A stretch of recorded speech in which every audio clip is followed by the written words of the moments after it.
Halo anak-anak hebat, apa kabar kalian hari ini? Ya, Bapak harap kalian semuanya dalam keadaan sehat. Hari ini kita akan belajar tema 1, subtema 2, pembelajaran yang pertama. Sebelum memulai pembelajaran, marilah kita berdoa terlebih dahulu. Berdoa dimulai. Berdoa selesai. Nah, sebelum kita memulai pembelajaran, Bapak ingin bertanya, apakah kalian termasuk anak yang menyayangi binatang? Lalu apa saja manfaat yang diperoleh ketika kita menyayangi binatang? Bagaimana juga cara hewan berkembang biak? Nah, ayo kita mulai belajar. Mata pelajaran yang dibahas pada pembelajaran ke-1 ini adalah IPA, IPS, dan Bahasa Indonesia. Negara-negara di Asia Tenggara memiliki banyak jenis hewan. Beberapa di antaranya ada yang dijadikan sebagai makanan, simbol negara, atau dijadikan binatang peliharaan. Mari kita bersama-sama membaca teks berikut dan mengamati gambarnya. Gajah putih dianggap suci oleh beberapa negara di Asia Tenggara seperti Myanmar, Kamboja, dan Thailand. Menjaga gajah putih adalah usaha yang sangat mahal karena pemiliknya harus menyediakan makanan khusus untuk gajah. Indonesia dikaruniai luas wilayah lautan lebih besar dibandingkan luas daratan.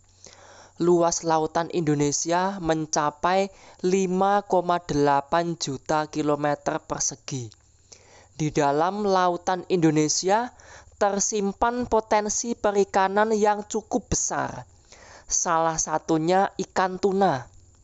Ikan tuna adalah salah satu ikan yang paling banyak dicari negara lain, seperti Jepang, Amerika Serikat, dan juga Uni Eropa. Tahukah kalian burung yang hidup di negara tetangga kita? Ya, burung takurdahan hidup di Malaysia. Hewan ini termasuk hewan yang dilindungi negara. Setiap hewan memiliki kemampuan berkembang biak. Dengan berkembang biak, hewan dapat melestarikan jenisnya. Tahukah kamu bagaimana cara hewan berkembang biak? Ya, hewan berkembang biak itu dengan 3 cara. Yang pertama ovipar, yang kedua vivipar, dan yang ketiga ovovivipar. Nah, kita akan mulai bahas dari ovipar. Ya. Hewan yang berkembang biak dengan cara bertelur disebut ovipar. Contohnya ayam dan jenis burung lainnya. Dapatkah kalian menyebutkan hewan ovipar lainnya? Ya, bagus. Selanjutnya vivipar. Selain bertelur, ada juga hewan yang berkembang biak dengan cara melahirkan. Hewan yang berkembang biak dengan cara melahirkan disebut vivipar.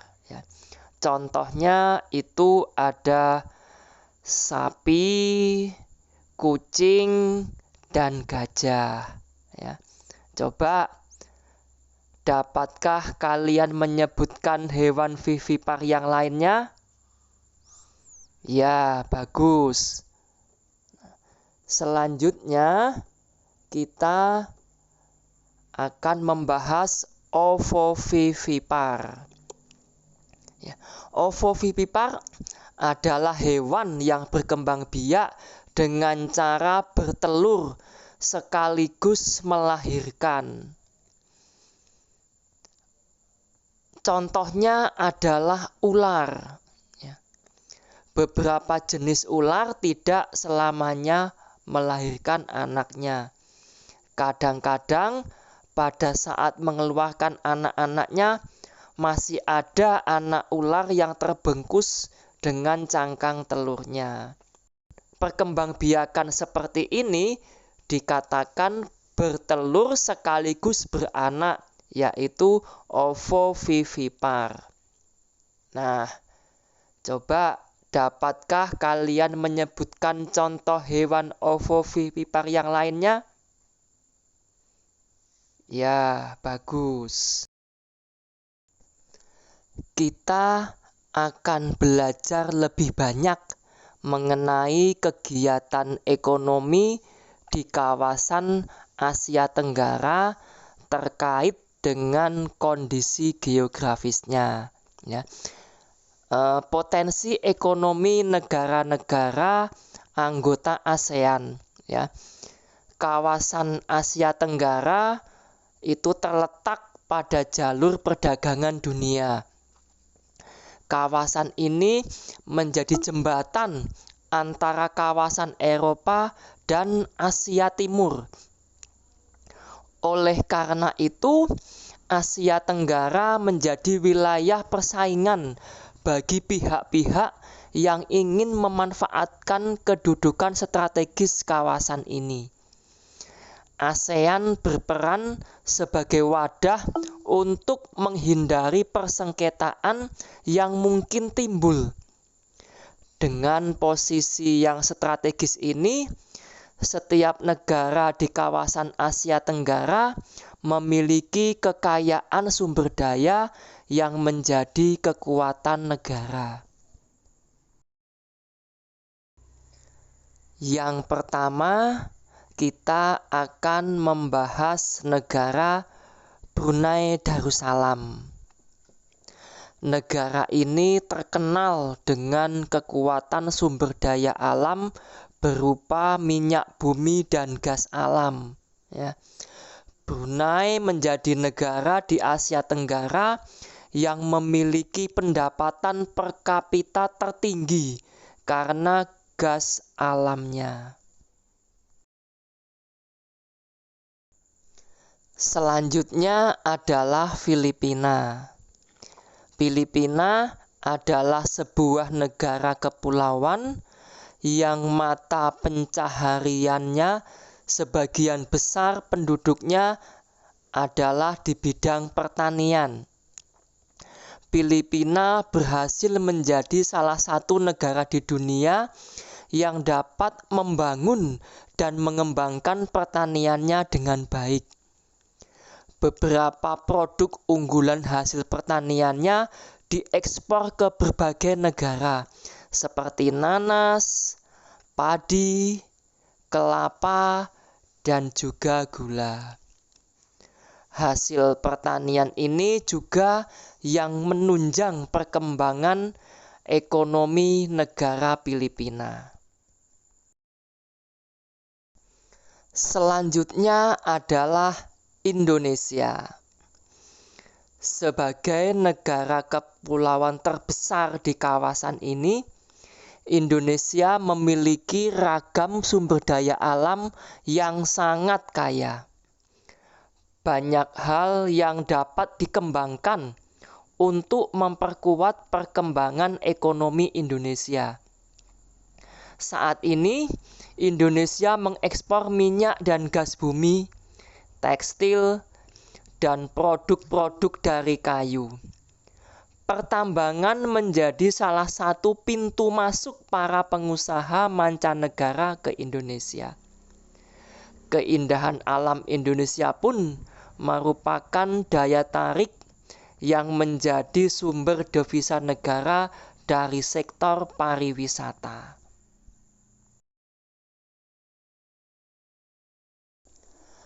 Kamboja. Di Kamboja mengalir Sungai Mekong.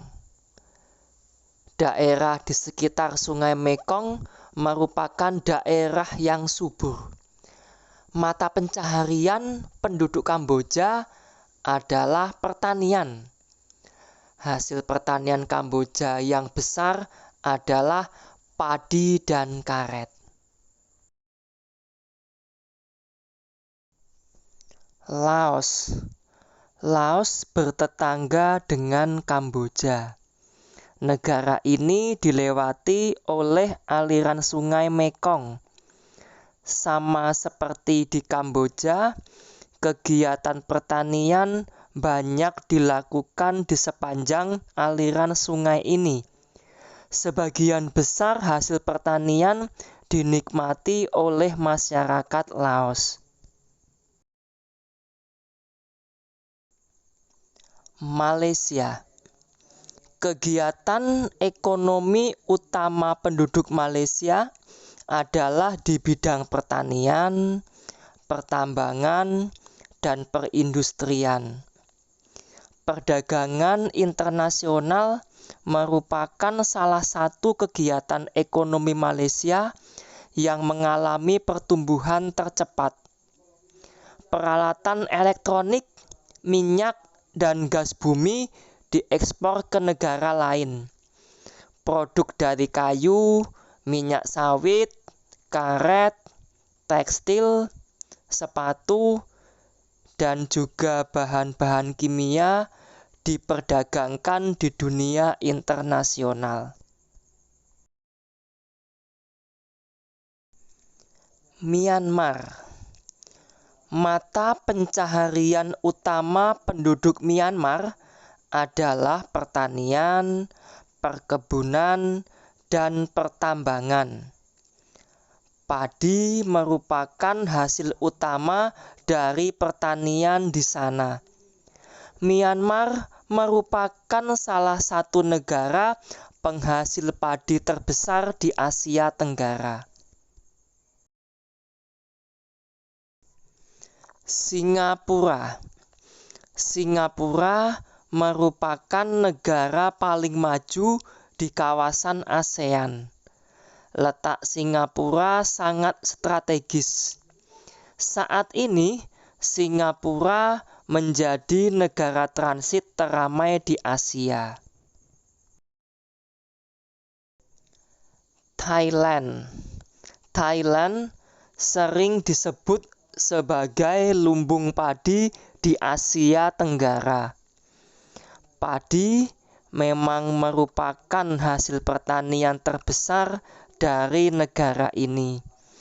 Selain itu, perkebunan, kehutanan, pertambangan, dan industri juga merupakan kegiatan ekonomi penduduk Thailand. Saat ini, penghasilan utama Thailand adalah sektor pariwisata. Keunikan bangunan budaya di Thailand menjadi daya tarik tersendiri bagi para wisatawan mancanegara. Nah, dan yang terakhir adalah negara Vietnam. Setelah pulih dari Perang Vietnam, negara ini mulai berkembang di berbagai sektor perekonomiannya. Pariwisata dan turisme mendukung perkembangan ekonomi. Bidang pendukung lainnya seperti usaha jasa di bidang perhotelan, restoran, serta transportasi juga turut berkembang pesat. Nah, sebagai tugas kalian, coba cari beberapa hewan yang kalian ketahui, kemudian tulis ke dalam diagram Venn berikut berdasarkan cara perkembangbiakan. Kalian cari boleh dari buku ataupun dari internet, ya. Pada pelajaran sebelumnya, kalian sudah memilih 2 negara ASEAN dan membandingkannya dalam hal kehidupan sosial budaya. Nah, untuk melengkapi informasi tentang 2 negara tersebut, coba sekarang bandingkan negara tersebut dari kehidupan ekonominya. Tuliskan hasilnya dalam bentuk diagram Venn seperti yang ada pada gambar.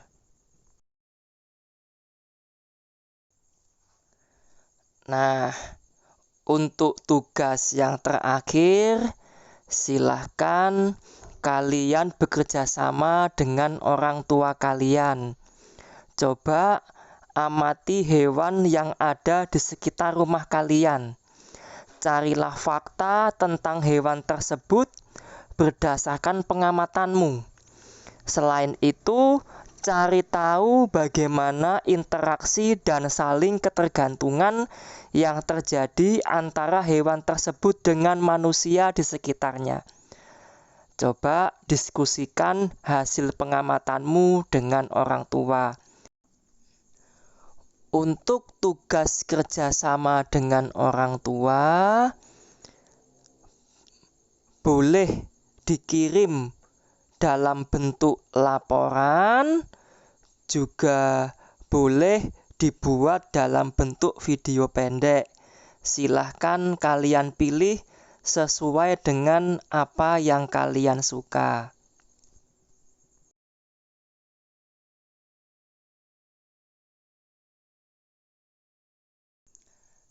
Terima kasih telah mampir ke channel saya.